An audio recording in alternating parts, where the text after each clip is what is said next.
আপনিও কি কোষাকষিতে দুধ এবং জল একসাথে দিয়ে রাখেন? ঠিক এই ছবিটির মতন অনেকেই কিন্তু কোষাকষির মধ্যে দুধ দিয়ে থাকেন, কিন্তু কোষাকষি তৈরি হয় তামার পাত্রে। আর তামার পাত্রে কিছু কিছু জিনিস কখনো রাখতে নেই। সেই জিনিসগুলি হলো চন্দন, ঘি, দুধ, দই এবং মিষ্টি।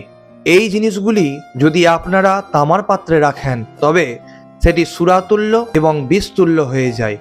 এবার আপনারা প্রমাণ লক্ষ্য করুন, কারণ আপনারা সবাই জানেন আমি প্রমাণ ছাড়া ভিডিও তৈরি করি না। স্ক্রিনের মধ্যে শ্লোকটি দেখুন। হলায়ুধ এবং স্মৃতিসার গ্রন্থে এর প্রমাণ পাওয়া যায়। স্ক্রিনের মধ্যে আপনারা শ্লোকটি লক্ষ্য করুন। চন্দনম ঘৃতা দুগ্ধম চ দধি মিষ্টান্নমেব চ তাম্রপাত্রেণ দাতব্যম সুরাতুল্যম বিষম সমম। আপনার স্ক্রিনের মধ্যে শ্লোকটি লক্ষ্য করছেন। এর অর্থ হলো তামার পাত্রে চন্দন, ঘি, দুধ, দই, মিষ্টি সুরা বা মদ তুল্য এবং বিষ তুল্য হয়ে যায়। ওই জন্য কোষাকষিতে কখনো জল আর দুধ একসাথে ব্যবহার করবেন না। আর প্রত্যেক পুজোতেই কিন্তু অনেকে এই কাজটি করে থাকেন। অবশ্যই ভিডিওটি অনেক বেশি শেয়ার করুন, এটি সবার জানার প্রয়োজন আছে। রাধে রাধে, জয় শ্রীকৃষ্ণ।